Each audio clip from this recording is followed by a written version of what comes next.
Welcome to BST lectures. Today's topic is finite automata. In the previous topic we have studied about what is an automata, different types of automata and power of automata, what are the applications of the automatons.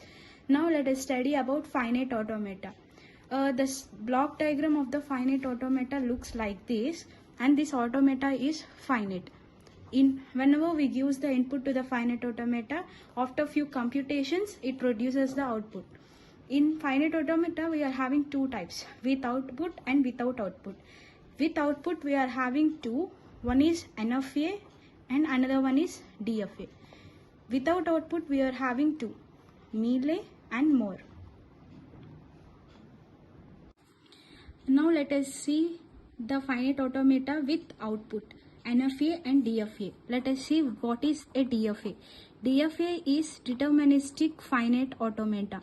What do you think about deterministic? Deterministic means, for suppose we are having few input states and few output states in our automata. Deterministic, on giving one input it goes to another state, on giving another input it goes on to the another state.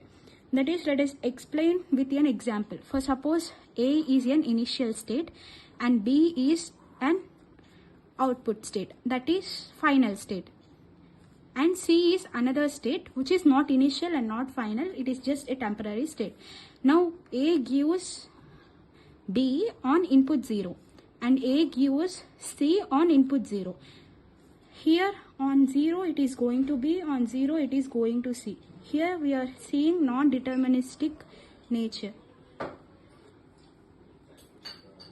Here we are seeing non-deterministic nature. That is, for input 0, A should go to B and A should go to C.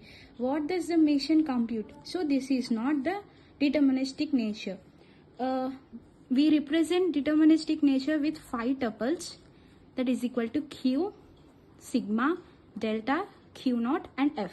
We have studied about these tuples in the last video. So to know about these tuples further, we have to solve a problem on DFA. This is the example for DFA. Now let us construct the given language, for the given language a DFA. Here the language given is L1 is equal to set of all strings start with 0. Here let us consider the input tape is equal to 0, 1. So the language L1 can be 0, 0, 1, 0, 0, 0, 0, 0, 0, 1, 0 and so on. Here they asked us to construct the DFA with the language which starts with a 0. Now let us consider a state A as initial state where the computation starts. Now let us take A, B as final state. Now we have asked in the question that the string must start with 0. So A gives to 0. Start with 0. It can be end with 0 or 1 or 1 0 or 0 0. It can end with anything. So self loop 0, 1. So we are saying DFA means deterministic finite automaton. So for A, if we give 0 it goes to state B. Then for 1, where does it go? So let us take a dummy state and give 1. And here 0, 1 done. For state B 0, 1 done. For state C let us skip 0, 1. Now this is a deterministic in nature. Now let us see the tuples. Now let us see the tuples of this DFA. Tuples are Q, sigma, del, Q naught and F. What did the tuple represent by Q? Is the set of states. How many states we are having? 3 states. The set of states are A, B and C. What is the input tape? 0, 1. Next, the transition functions will be seen later. Transition function.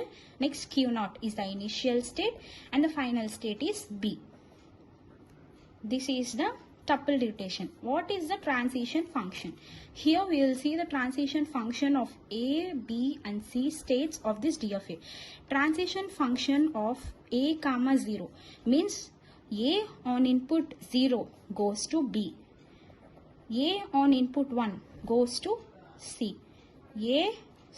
Transition of B on 0 goes to B and B on 1 goes to B.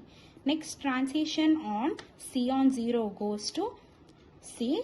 Transition of C on 1 goes to C. This is the transition functions of the given DFA. In the next video, we will learn about whether the string is totally consumed by the deterministic finite automata or not, and non-deterministic finite automata. We will learn these topics in the next video. Do like, share and subscribe to our channel DST Lectures, and for more videos click the bell icon. Thank you.